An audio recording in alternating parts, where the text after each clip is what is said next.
parece, bienvenidos a todos a una sesión más del Seminario de Jóvenes Investigadores, a la 35ª sesión, no está mal, 35ª sesión del Seminario de Jóvenes Investigadores. Hoy tenemos con nosotros a dos compañeros, a Claudia de la Rosa Pérez, investigadora predoctoral de la Universidad de Sevilla, que nos ha hecho el inmenso favor de estar hoy aquí con nosotros, porque está haciendo a la vez una estancia en la Universidad de Nápoles. Entonces, bueno, se ha cogido, ¿no?, unos días para poder participar en este seminario de jóvenes investigadores. Y nos va a hablar sobre un punto, bueno, ahora lo explicará ella, sobre un punto de su tesis doctoral, concretamente sobre el Parlamento y disciplina de voto, la actualidad del mandato imperativo. Un tema de rabiosa actualidad, como el siguiente, como el que va a abordar el compañero Rafael Pretato, investigador también predoctoral de la Universidad de Udine. Está haciendo aquí una estancia predoctoral, creo que es el quinto mes, ¿no? O el sexto mes, el quinto mes justo de su estancia, y nos va, pues eso, a dejar en las próximas semanas, ¿no?, desgraciadamente. Y va a abordar un tema, como digo, pues de rabiosa actualidad, porque nos va a hablar sobre la reforma constitucional del Poder Judicial en Italia, una profunda transformación del Consejo de la Superior de la Magistratura italiana, ¿no? Un tema, bueno, pues sabemos que ahora mismo pues se está hablando en Italia, ¿no?, después del referéndum de hace unos días.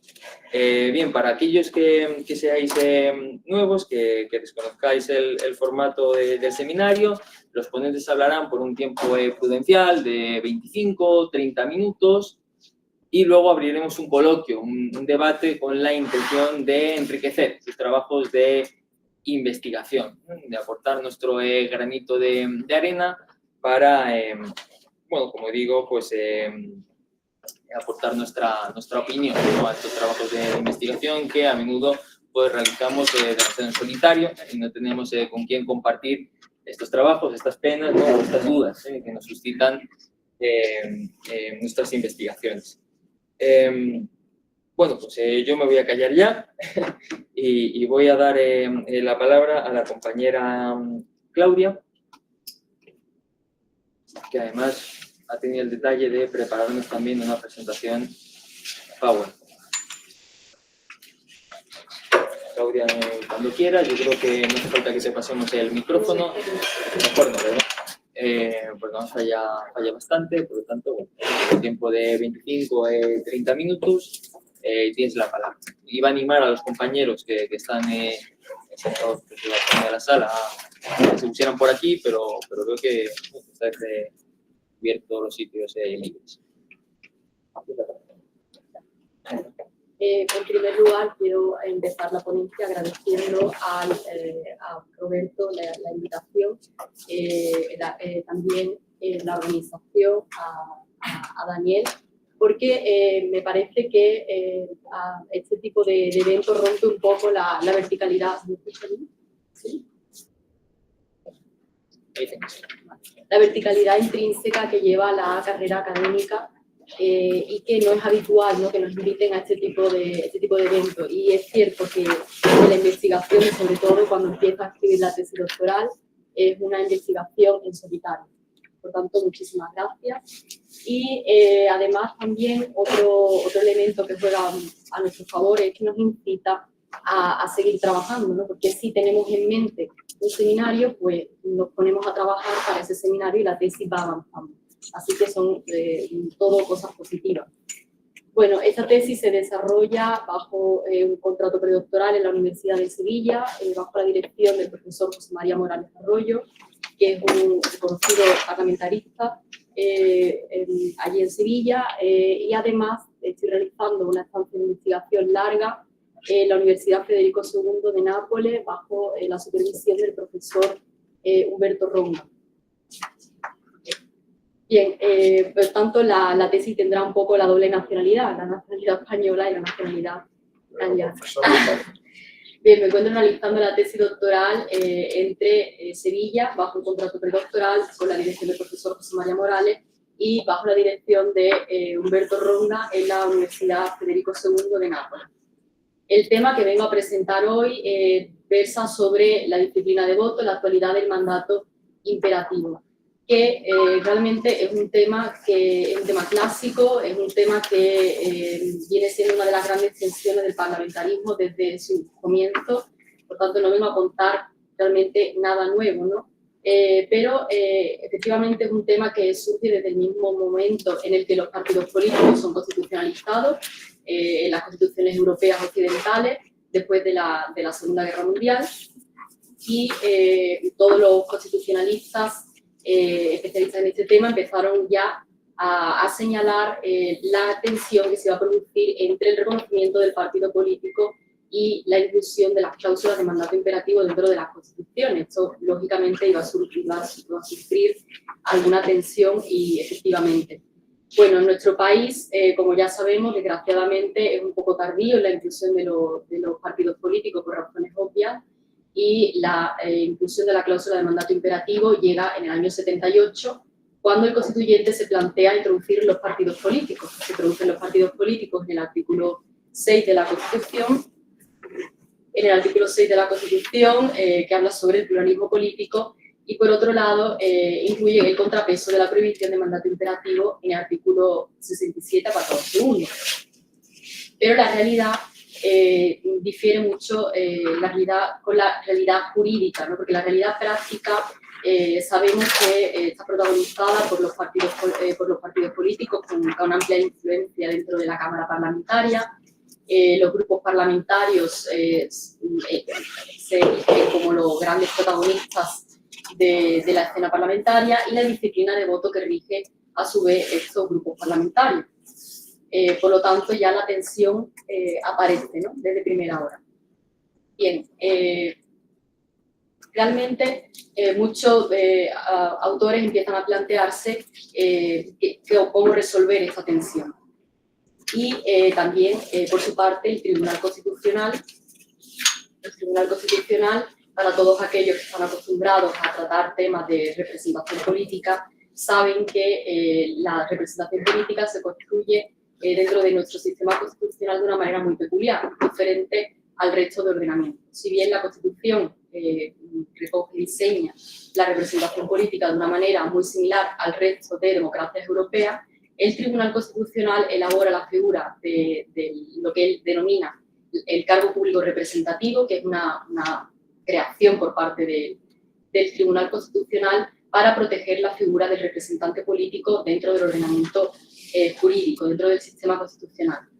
Entonces, va desarrollando el artículo 23, apartado segundo, con las famosas sentencias, son sentencias estrella, las 5 y la 10 de 1983, en la que, también sigue diciendo, no solamente el artículo 23, apartado segundo, nos da el derecho de acceso, tal y como dice la Constitución española, sino que a su vez implica el ejercicio y la permanencia en el cargo. Esto es, no pueden ser removidos del cargo por motivos externos a su propia conciencia. En definitiva, son ellos los titulares una vez que acceden y ya tienen el acta de diputado. El acta les pertenece a ellos y no al partido político ni a otro sujeto. Lo dice muy claro. Y además, no solamente eso, sino que hace una interpretación sistemática con el artículo 67, apartado segundo, que complementa a ese artículo 23, apartado segundo. Bien, unido a esto también nos encontramos con el artículo 79, apartado tercero, que reconoce que el voto es personal e indelegable. Poco complementa aunque no es lo mismo que la cláusula de mandato imperativo, pero complementa a esa cláusula. Por tanto, todo es un poco un análisis sistemático y además un análisis que se mantiene hasta el día de hoy. Es decir, el tribunal en este sentido ha sido inamovible. Por eso de ahí que empiece contando esto, porque lo llamativo después, más adelante, será el cómo enmarcar todas las modificaciones, todas las regulaciones y toda la actualidad de ahora con esta doctrina que elabora el Tribunal Constitucional desde el primer momento.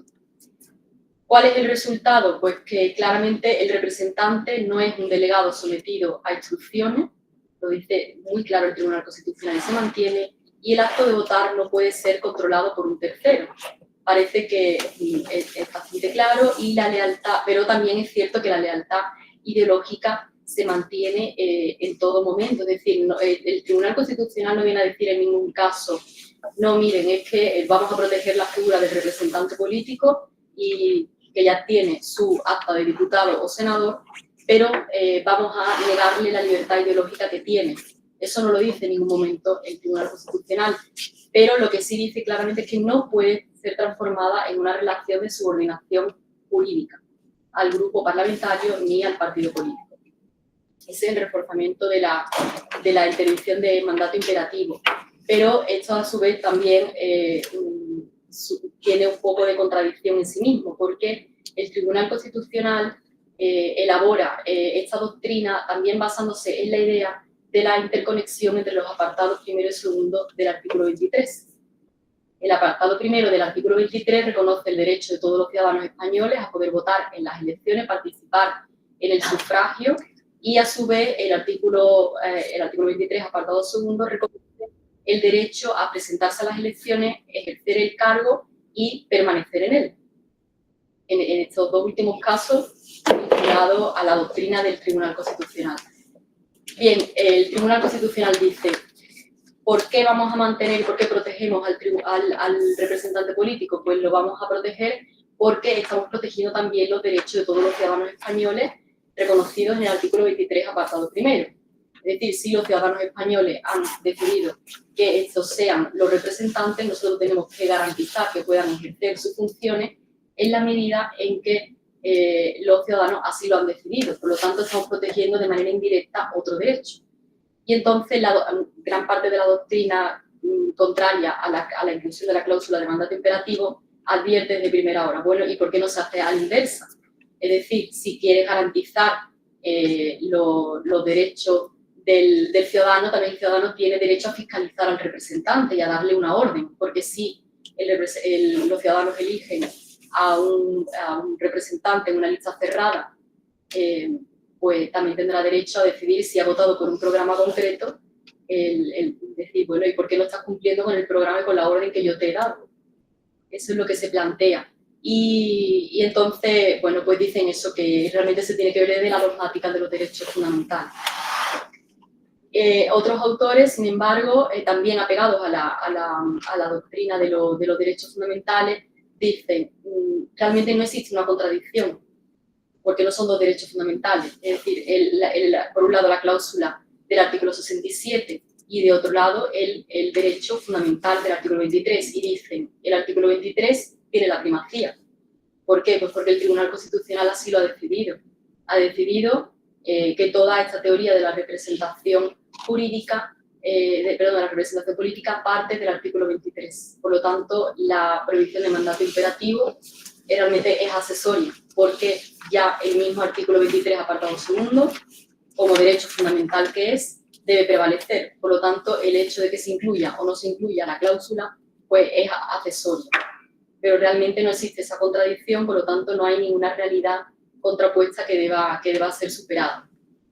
Bueno, esta es la situación que no es menor. Y bueno, lo que sí está claro es que a día de hoy, ya regresando un poco a nuestros días, que el protagonismo de los grupos parlamentarios sigue estando vigente.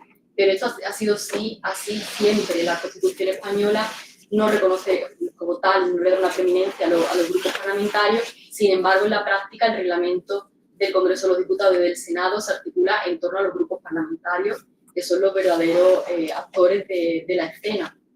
Bueno, traigo 3 sentencias, como podría haber citado decenas de sentencias, pero 3 recientes, entre ellas la 159/2019, que no quiero entrar en detalles a describirla cada una, porque si no aburro un poco, pero viene a destacar el rol que tiene el portavoz dentro del grupo frente al resto. Es un caso de un recurso de amparo planteado por un diputado no adscrito que exige, digamos, una igualdad condiciones o un poco más de igualdad en el ejercicio de las condiciones de diputado autonómico frente al resto de los diputados que sí están insertos en un grupo parlamentario.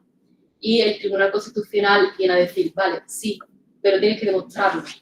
Tienes que demostrarlo y realmente no te puedes equiparar al resto de los diputados pues porque en las sesiones plenarias, porque realmente en las sesiones plenarias solo interviene el portavoz del grupo frente al resto del grupo. Por lo tanto, si le damos la posibilidad al diputado no adscrito, que es un diputado para los que no estén habituados al ordenamiento jurídico español o a la política española, son diputados que no pertenecen a ningún grupo, porque los han echado del grupo o bien ellos mismos han decidido no formar parte del grupo.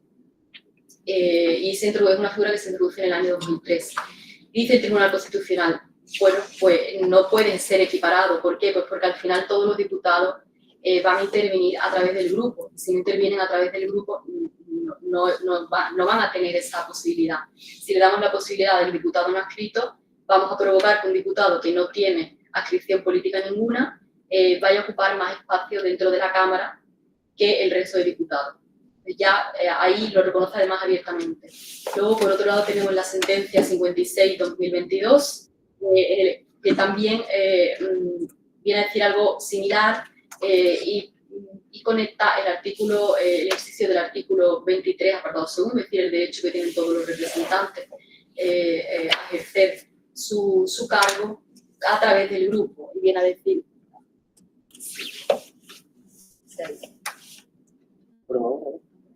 ¿Se escucha? Sí, ahora. Entonces, si el grupo parlamentario ve que sus derechos de participación en la Cámara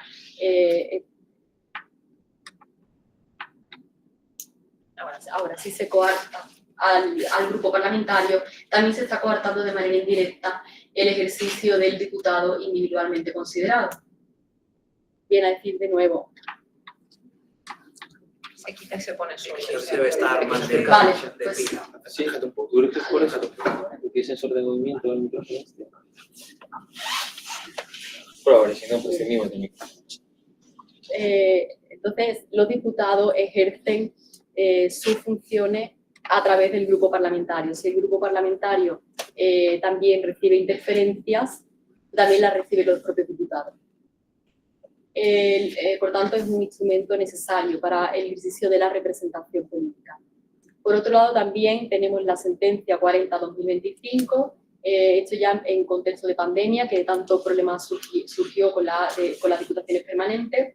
En este caso, la Diputación Permanente sustituyó a los grupos parlamentarios de manera proporcional, según dice el Tribunal Constitucional. El Tribunal Constitucional dice, bueno, la Diputación Permanente ha sustituido de manera proporcional con aquellos diputados que los grupos parlamentarios han decidido. Por lo tanto, el no pertenecer a esa Diputación Permanente no está coartando los derechos del artículo 23, apartado segundo.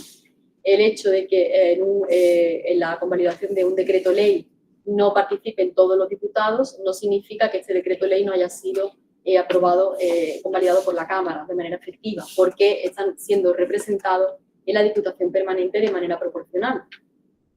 Entonces, otra vez, en esta tercera ocasión, vuelve a surgir el grupo parlamentario como elemento principal. Si no está el grupo parlamentario, realmente el diputado pierde valor, ¿no?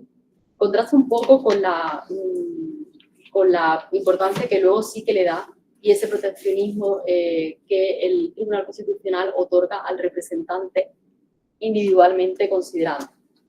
Bien, como problemas derivados, destaco 4 principalmente.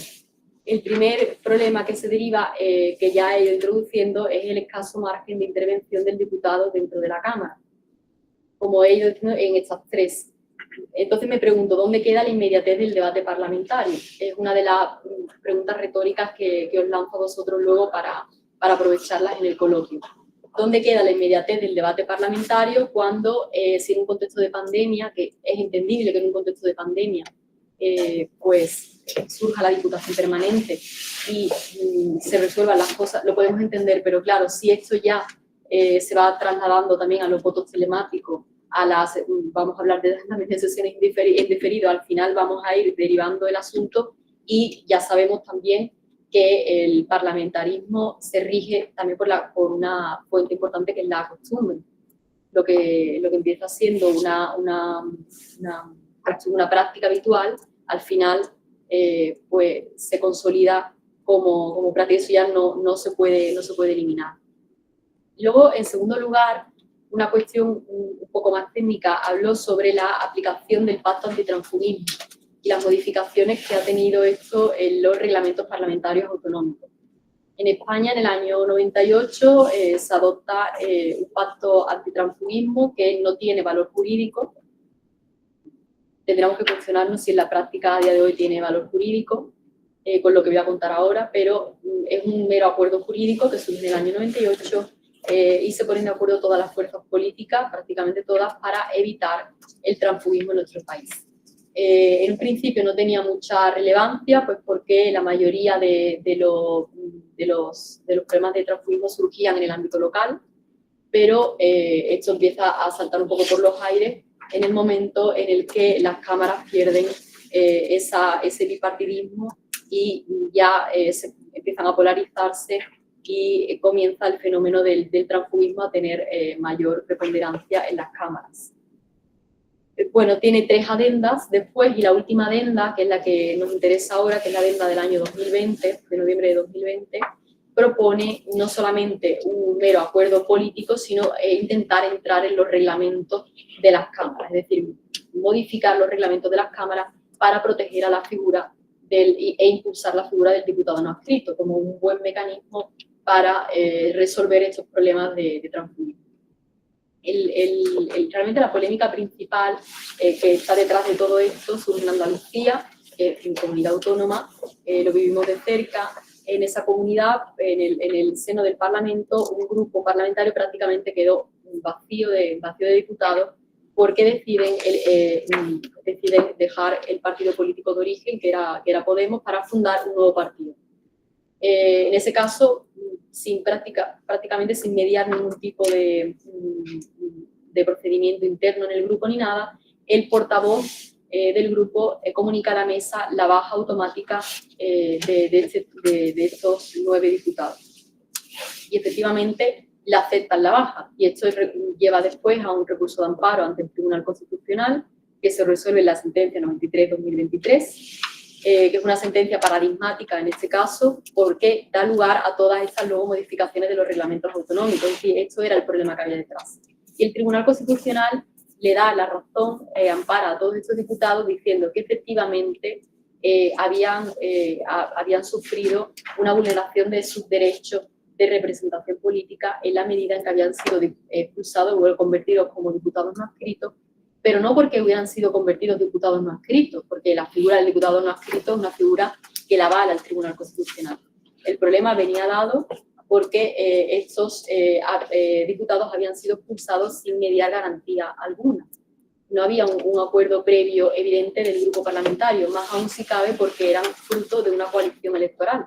No eran diputados que conformaban un grupo parlamentario al uso, sino que eran resultado de una coalición. Por tanto, la identificación, dice el Tribunal Constitucional, entre partidos y grupo parlamentario, en este caso, era aún menor. Bueno, pues ese era el caldo de cultivo y en base a la cual los partidos políticos deciden impulsar el pacto antitransfugismo, que evidentemente eso no se dice, e intentan quitarle un poco peso al asunto, pero hay una clara relación, sobre todo por la fecha. Esta polémica surge a la par que se adopta la adenda al pacto antitransfugismo y las modificaciones de los reglamentos parlamentarios autonómicos se producen en marzo de 2021 con la reforma del Parlamento de Andalucía, del reglamento del Parlamento de Andalucía, y posteriormente, 2 años después, en el año 2023, se produce la reforma de los reglamentos parlamentarios autonómicos de Canarias y de La Rioja, que son un poco menores, pero viene un poco a reproducir la misma dinámica de la reforma del Parlamento de Andalucía.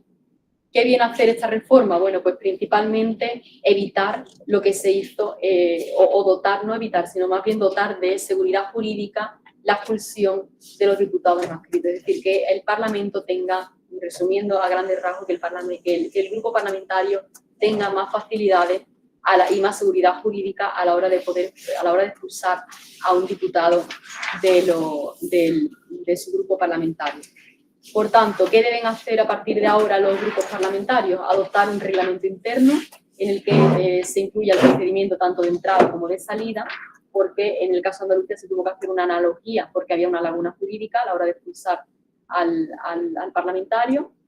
Eso en primer lugar. Por otro lado, son los partidos políticos los que tienen que dar conformidad a la hora de constituir el grupo, es decir, no es una decisión de los diputados individualmente considerados, sino que el portavoz tiene que dar su conformidad. Y también se reserva al representante legal la potestad de solicitar a la mesa que declare a uno de los miembros como tránsfuga. Nuevamente, pero además es el representante legal de la candidatura, no estamos hablando del portavoz, es el representante legal de la candidatura que ha ganado, que ha obtenido una representación determinada dentro de la Cámara. Bien, derivado de esto, otro problema que planteo es la proporcionalidad, los problemas de proporcionalidad que pueden surgir dentro de las cámaras parlamentarias. ¿Por qué? Pues porque lo que viene también a incluir estos reglamentos, lo que pretenden es que la proporcionalidad en las cámaras siga siendo la misma independientemente de estas expulsiones, es decir, independientemente de que se hayan expulsado a un número determinado de diputados de un grupo parlamentario, ese grupo parlamentario debe seguir teniendo la misma preponderancia en la Cámara que cuando fueron resultados de las elecciones, es decir, desde el mismo momento en el que se constituye la Cámara. Pero no es lo mismo la proporción que tiene un grupo parlamentario determinado en la Cámara al inicio de la legislatura que 4 años después.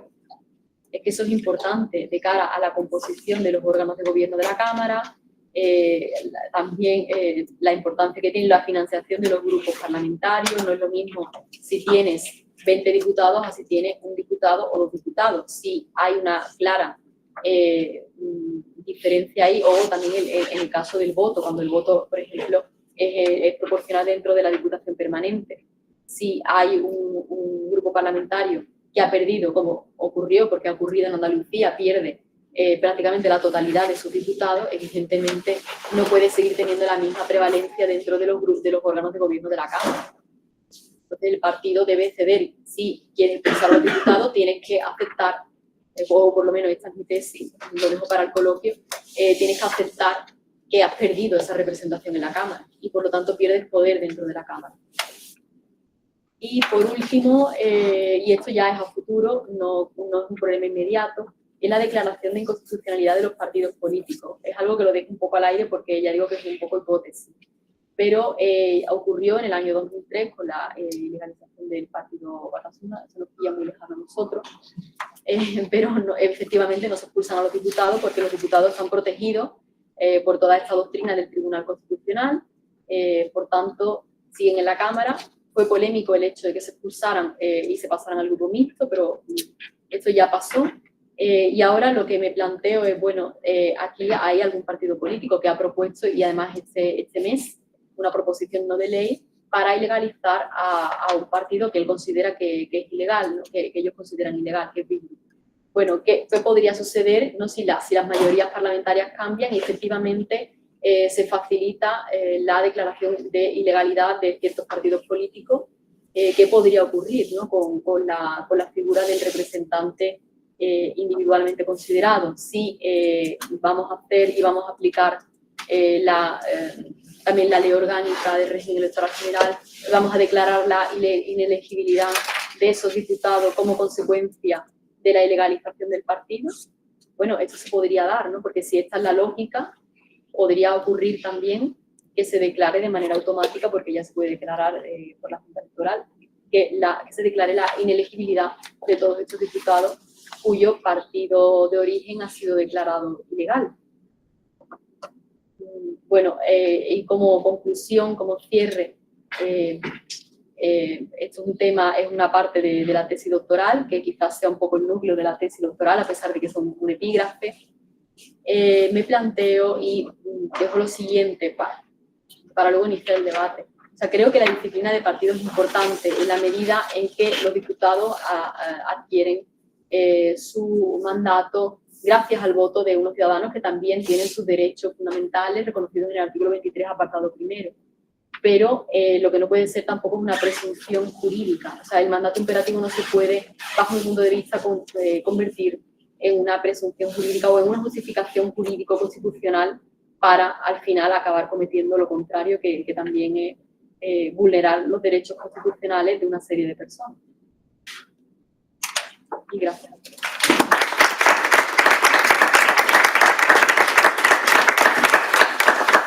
Muchas gracias a ti, Claudia, por tu fantástica exposición, una exposición sugestiva. Y ¿cómo es el guante? Ahora vamos a contestar a coloquio, en el debate, a las dudas, a las cuestiones que has planteado de forma muy clarita en tu fantástica ponencia.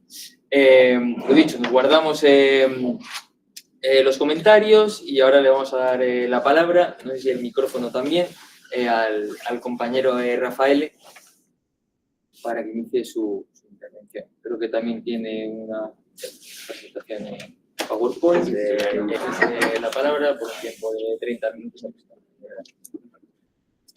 Buenas tardes a todas y a todos. Antes de todo, me gustaría dar la enhorabuena a mi compañera por su ponencia, que ha sido muy interesante.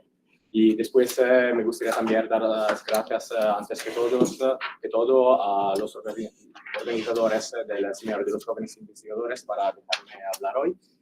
Y también dar muchísimas gracias al profesor Alberto Ferrari Puerta para su ayuda con el español. Así que, Alberto, muchas gracias, en serio. No necesita más ayuda, sabe más español que yo.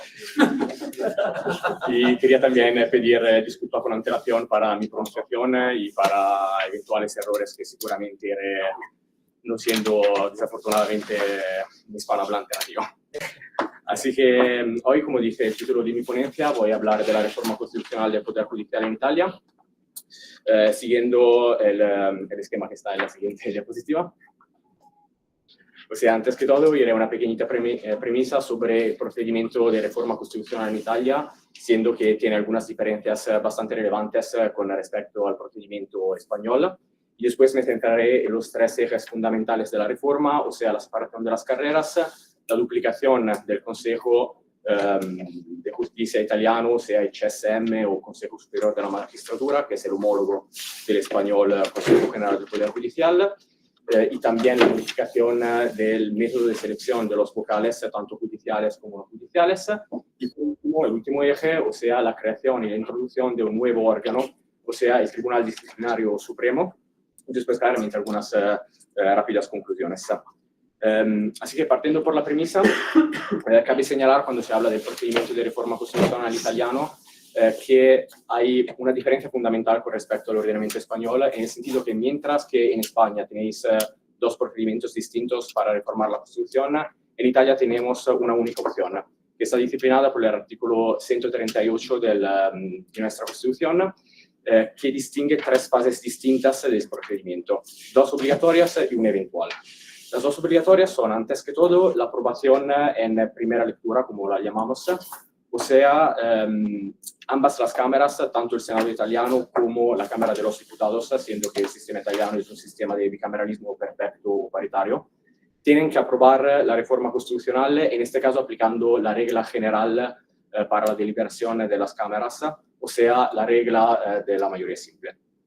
Después hay una segunda fase, que es la aprobación en segunda lectura, que significa que ambas las cámaras tienen que regresar a votar en un plazo de 3 meses después de la primera votación, tienen que votar, discutir y votar y aprobar otra vez la reforma constitucional, en este caso aplicando una mayoría absoluta. Después está la tercera parte, la tercera fase, que es la fase del referéndum popular, que es solo una fase eventual, en el sentido que el referéndum popular solo se celebra si hay dos condiciones. O sea, que la reforma no ha sido aprobada por una mayoría igual o superior a 2/3 de los miembros de las dos cámaras, de ambas las cámaras, Y después el referéndum tiene que ser solicitado, en este caso, si no se alcanza este umbral, por un quinto de los miembros de una de las dos cámaras, o por 500.000 electores, o por 5 consejos regionales, o sea, por los homólogos de los parlamentos autonómicos en España. Y en el caso de la reforma de la que hablo, esta reforma ha sido aprobada en vía definitiva el 30 de octubre de 2025 por el Senado, la segunda lectura. El referéndum popular ha sido solicitado, así que se ha celebrado ayer y el domingo pasado, así que hablamos de algo muy actual. Y en este caso la reforma no ha pasado, no ha sido aprobada por los electores, así que en realidad hoy hablaré de una reforma que nunca entrará en vigor, pero me parece interesante hablar de esta reforma también para entender cuáles pueden ser los problemas y las dificultades que se pueden encontrar cuando se quiere reformar una parte tanto fundamental de la Constitución, o sea, uno de los 3 poderes fundamentales del Estado, o sea, el Poder Judicial. Así que pasando ahora al fondo de la reforma y partiendo por el primer eje, que es el eje de la separación de las carreras, tenemos que considerar que hoy el ordenamiento vigente y el ordenamiento también que estaba antes de la propuesta de reforma, está centrado sobre el principio de la unidad de las carreras, que significa que en Italia los jueces y los fiscales comparten, antes que todo, el mismo estatuto de independencia, pertenecen al mismo orden y también comparten las mismas trayectorias profesionales, disciplinadas por los mismos reglamentos profesionales y gobernadas por el mismo órgano, o sea, como he dicho, el Consejo Superior de la Magistratura. Así que también cabe destacar que cuando en Italia se habla de magistrados, y también si hoy utilizaré la palabra magistrados, en Italia nos referimos, como en España, a un grupo de jueces, sino nos referimos al conjunto de jueces y fiscales. Mientras que con la reforma se proponía separar las carreras, o sea, separar completamente las trayectorias profesionales y también crear 2 órganos distintos de gobierno, pasando así desde un órgano hasta 2 órganos, un consejo solo por los jueces y un consejo solo por los fiscales. Y ahora, la justificación que se daba, que el reformador constitucional daba de la necesidad de esta reforma constitucional, era que existiría podemos decir, una relación necesaria entre el principio del justo proceso y el modelo acusatorio, de proceso acusatorio por un lado, y por el otro lado la separación de las carreras. En el sentido que no es posible garantizar en manera plena la imparcialidad del juez, la terciedad del juez y también las igualdades entre las partes sin la separación de las carreras. Pero para mí también esta justificación presenta algunos puntos críticos y también algunos fallos lógicos, partiendo sobre todo por el hecho que nuestro Tribunal Constitucional ha tenido en varias ocasiones, en varias sentencias, ha subrayado que en realidad la Constitución italiana, como sigue siendo también hoy, siendo que la reforma ha fracasado, la reforma italiana nunca implica y nunca obliga a la separación de las carreras o a la unidad de las carreras, que significa claramente que el principio del justo proceso puede considerarse garantizado tanto con la separación como con la unidad. Así que no parece existir en serio esta relación necesaria, así como también el Tribunal Europeo de los Derechos Humanos nunca ha contestado que decimos, la configuración de la Fiscalía italiana y el principio de unidad de las carreras sea contrario al principio del justo proceso previsto por el artículo 6 del Convenio Europeo. Y después cabe también señalar que cuando se mira el discurso del reformador constitucional parece también estar un poquito de confusión entre 2 planes diferentes, o sea, el plan procesal y el plan de la organización del Poder Judicial, porque, como han destacado también algunos profesores de Derecho Procesal italiano, cuando el reformador constitucional hablaba decimos, se lamentaba de una falta de imparcialidad o de una falta de terciedad del juez, muchas veces lo hacía con referencia a los índices de aceptación de... No sé quién estaba llamando. Muchas veces lo hacía con referencia a los índices de aceptación de las solicitudes que el fiscal presenta al juez instructor durante la fase de la instrucción, que en Italia se llama fase de las indagines preliminares, que efectivamente son índices bastante altos, pero como destacaban estos profesores, se tiene también que considerar que probablemente la causa de estos índices particularmente altos es la misma estructura del proceso. en el sentido que cuando hablamos de la fase de las indagines preliminares, hablamos de una fase que es casi secreta, una fase donde la defensa está casi marginalizada y donde el juez instructor muchas veces se encuentra a decidir y a tomar una decisión sobre las solicitudes del fiscal basándose casi solo únicamente sobre los elementos presentados por el mismo fiscal. Así que es una fase en la que no hay un verdadero contradictorio, mientras que el verdadero contradictorio se realizará en la fase procesal. Y después, otros dos problemas que se podrían detectar cuando se habla de separación de los poderes son problemas eventuales, en el sentido que si la reforma hubiera pasado, esos eran problemas que podrían producirse, pero no estaba seguro. Pero un problema que podría presentarse era, por ejemplo, el de la jerarquización de la misma fiscalía, en el sentido que podía crearse una jerarquización de la fiscalía sin, en este caso, poner en peligro la independencia del fiscal, siendo que las normas relativas a la independencia del fiscal no estaban modificadas por la reforma, pero por lo menos se podría poner un problema desde el punto de vista de la independencia interna del fiscal. Y después otro problema era que creando un consejo, el Consejo de Justicia solo por los fiscales, cuando ese consejo habría tenido que evaluar el trabajo de los fiscales, porque en Italia una de las competencias del actual consejo, que se reservaba también por los dos consejos distintos propuestos por la reforma, es la evaluación del trabajo tanto de los jueces como de los fiscales, se podría seguramente producir el riesgo que ese consejo de los fiscales podría confundir el mérito, el concepto de mérito, con el índice de condenas obtenidas por el mismo fiscal.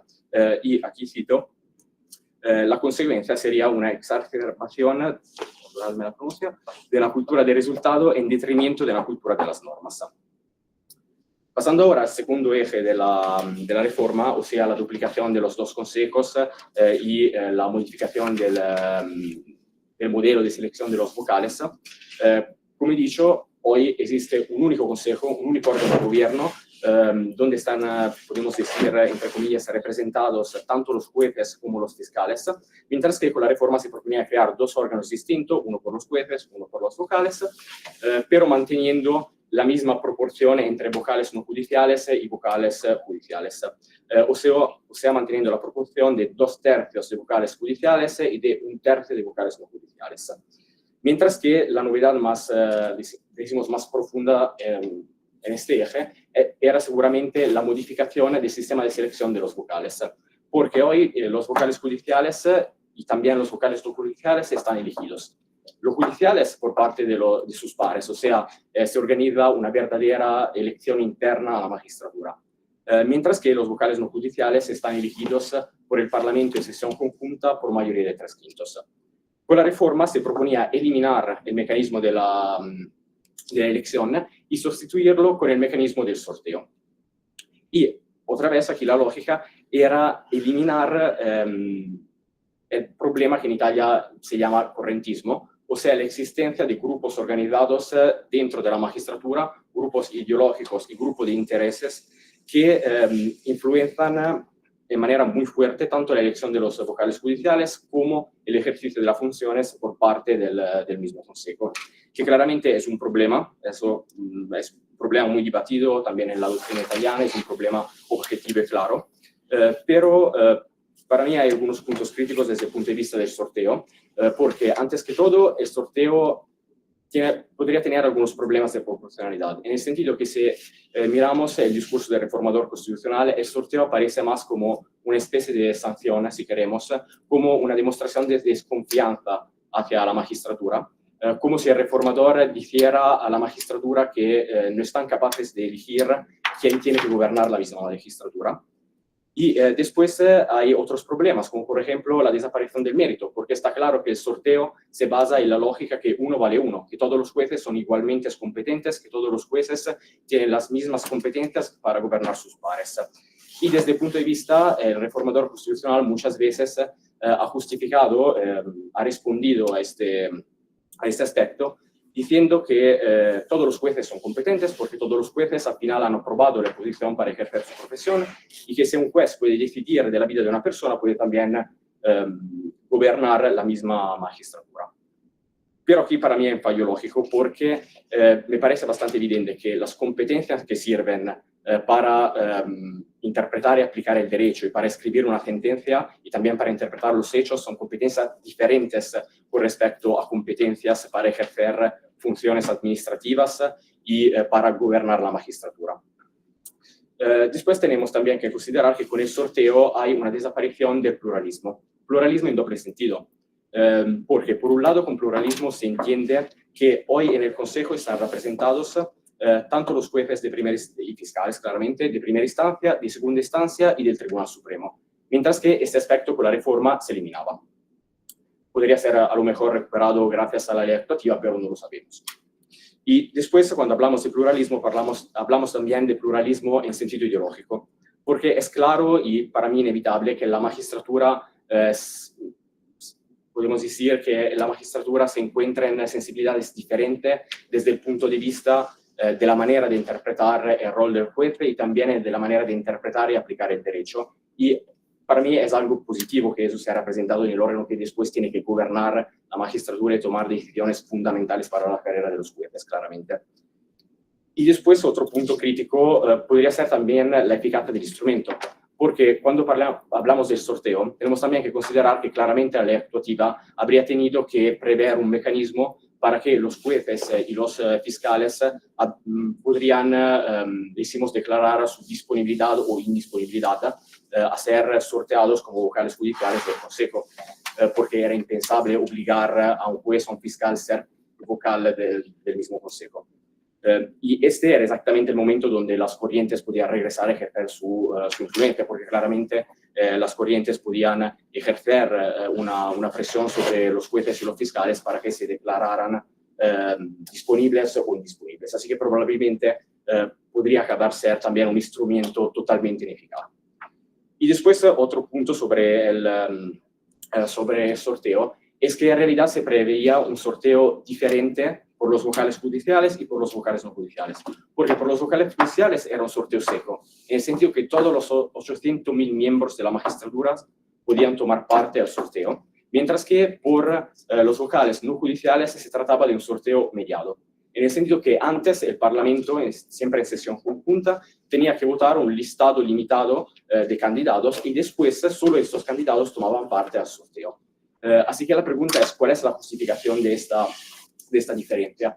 Y para el reformador constitucional, aquí es un problema de mérito, porque para el reformador constitucional esto se justificaba con el hecho de que, hablando de personas que no son jueces y que no son fiscales, en este caso la intervención del Parlamento era necesaria para evaluar y para elegir los más competentes, podemos decir.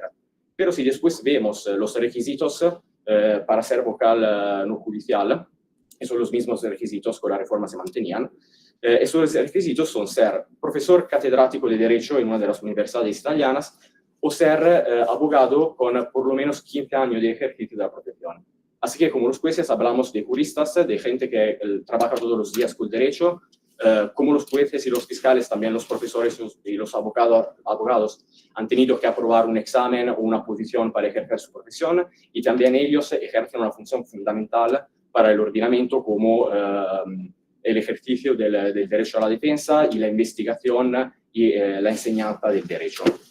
Así que no me parecía muy lógica esta diferencia entre los jueces y entre los no jueces, podemos decir.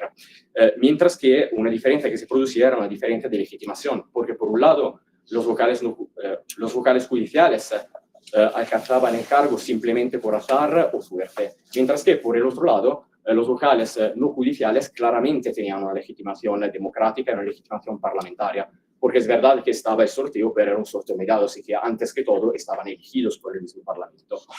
Y después estaba también un problema sobre la mayoría necesaria para elegir, decimos, estos candidatos al sorteo, porque la reforma no establecía ninguna mayoría, que significa que esto tenía que ser elegido por la ley actuativa, y aquí hay otra diferencia fundamental entre el ordenamiento español y el ordenamiento italiano, porque mientras que el ordenamiento español conoce la figura de la ley orgánica que es aprobada por mayoría absoluta, el ordenamiento italiano no conoce esta figura. Así que cuando se habla de ley actuativa se habla de una ley ordinaria, una ley aprobada por mayoría simple. Y aquí estaba también un problema, decimos técnico desde el punto de vista del derecho parlamentario, que desafortunadamente no pienso tener el tiempo para hablar también de eso, pero a lo mejor en el debate, que probablemente sugería que no era posible prever una mayoría absoluta, pero probablemente habría tenido que ser una mayoría simple. Así que estaba también el riesgo que el circuito gobierno en mayoría parlamentaria pudiera al final elegir todos los candidatos para el sorteo de los vocales no judiciales. Después, pasando ahora al último eje de la reforma, o sea, el eje de la introducción del Tribunal Disciplinario Supremo. Hoy el sistema funciona que el poder disciplinario hacia los jueces está ejercitado por una sección del Consejo, así que está ejercitado por el mismo Consejo. Esta sección es la sección disciplinaria, que está compuesta por 6 miembros, 2 no judiciales y 4 judiciales, y está presidida también por uno de los miembros no judiciales, mientras que con la reforma se proponía crear un tercer órgano, un órgano completamente nuevo, o sea, el Tribunal Disciplinario Supremo, que según la reforma tenía que estar compuesto por 15 vocales, 9 vocales judiciales y en particular 6 jueces y 3 fiscales, que tenían que estar siempre sorteados, en este caso entre los jueces que habían por lo menos 20 años de ejercicio de la profesión y que habían ejercitado también en el Tribunal Supremo. Mientras que la restante parte de los vocales tenían que ser vocales no judiciales, en particular 6, que tenían siempre que ser sorteados entre profesores catedráticos de Derecho y entre abogados, en este caso con por lo menos 20 años de ejercicio de la profesión. Pero en este caso, 3 vocales no judiciales tenían que ser nombrados por el presidente de la República, mientras los otros 3 vocales no judiciales tenían siempre que ser sorteados después que el Parlamento había creado un listado limitado de candidatos. Así que desde el punto de vista de la composición, se presentaban en este caso los mismos problemas que se presentaban por la composición de los 2 consejos. Mientras que otros problemas que se presentaban para este eje de la reforma, para mí es que, antes que todo, que la justificación oficial del reformador constitucional era que la creación de este tribunal era necesario para garantizar una mayor imparcialidad del juez disciplinario y también una mayor efectividad del procedimiento disciplinario. Pero antes que todo, no tenemos datos empíricos que demuestren que en realidad no está una efectividad de la responsabilidad disciplinaria y de la responsabilidad profesional de los jueces. Así que para una reforma constitucional sería bueno para mí tener también datos empíricos que puedan comprobar las justificaciones y las razones de la reforma constitucional. Y después, para mí se presenta también una incoherencia desde el punto de vista de la reforma, porque hablamos de una reforma que está totalmente basada sobre la idea que es absolutamente necesario separar las carreras de los jueces y de los fiscales para garantizar en manera plena, como he dicho, la imparcialidad de la actividad del juez, pero después se crea un tercer órgano, que es un órgano unitario, tanto para los jueces como para los fiscales, para ejercer la función disciplinaria, que es una de las funciones a través de la cual se puede ejercer una influencia muy fuerte sobre los miembros de la magistratura. Así que seguramente hay un elemento de incoherencia desde el punto de vista. Y después, otro aspecto bastante curioso para ser diplomáticos, es que hoy las decisiones de la sección disciplinaria pueden ser impugnadas frente al Pleno de lo Civil del Tribunal Supremo, mientras que la reforma proponía quitar esta oportunidad y se preveía que las resoluciones del Tribunal Disciplinario Supremo se podían impugnar solo en frente al mismo Tribunal Disciplinario Supremo. Así que se producía una situación en que el mismo órgano era órgano de primera instancia y órgano de segunda instancia. Claro, con composiciones ligeramente diferentes, en el sentido que quien había tomado parte al órgano que había juzgado el juez o el fiscal en primera instancia no podía tomar parte en segunda instancia, pero claro, si la idea es que jueces y fiscales no pueden ser parte del mismo orden porque de otra manera se influencian demasiado, ser parte del mismo órgano, un órgano compuesto por 15 miembros, en este caso, me parece que en este caso podrían haber mayor influencia en este caso. Y después tenemos también que cuestionar si efectivamente una situación donde el órgano de primera instancia y de segunda instancia es lo mismo, es compatible o no con el principio de tutela judicial efectiva. Y ahora, dejando al lado el fondo de la reforma, como conclusión me gustaría también destacar algunos puntos sobre el procedimiento de reforma constitucional en general y sobre también la campaña electoral del referéndum. Porque antes de todo me parece importante señalar que por primera vez en 78 años de historia constitucional y después de 20 reformas intentadas de la Constitución, algunas aprobadas, otras no, pero después de todo eso, por primera vez en la historia constitucional italiana se ha aprobado una reforma constitucional sin que se haya aprobada una única enmienda, una sola enmienda. Y eso, claro, no es un profilo de legitimidad, porque claramente las cámaras están totalmente libres de aprobar o no aprobar enmiendas, pero es bastante impactante pensar que una reforma constitucional que toca uno de los puntos fundamentales del Estado y una reforma constitucional que significa también reformar las reglas del juego democrático y del juego institucional, se haya aprobado sin una singola enmienda y sin un debate, por lo menos constructivo, podremos decir, entre mayoría y oposición. Después, otro punto es que este procedimiento de revisión de reforma constitucional es una demostración, es otra demostración, porque claramente no es la primera vez que este fenómeno ha aparecido por en el ordenamiento italiano, pero esa es una confirmación, o sea, del hecho de que el referéndum popular se ha convertido en una especie de plebiscito, podríamos decir, por el gobierno. Esto está demostrado también por el hecho que en este caso el referéndum popular no ha sido solicitado solo por los parlamentarios de la oposición, sino también por los mismos parlamentarios de la mayoría, o sea, los mismos parlamentarios que han aprobado la reforma.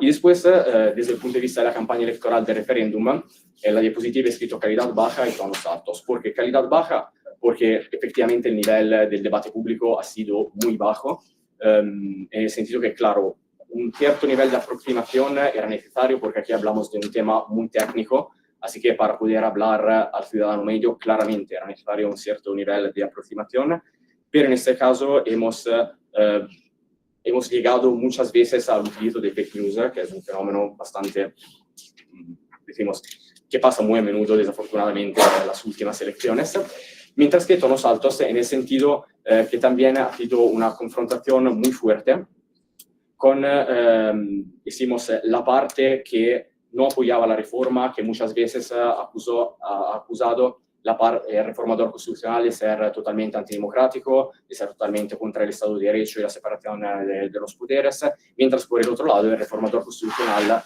no ha perdido ni una ocasión para atacar muchas veces muy gratuitamente el poder judicial, poniéndose también en duda la confianza de la ciudadanía hacia uno de los poderes del Estado. Así que podemos decir en conclusión que seguramente la imagen del debate público italiano que nos ha dado esta campaña referendaria no ha sido para nada halagüeña. Gracias por la atención.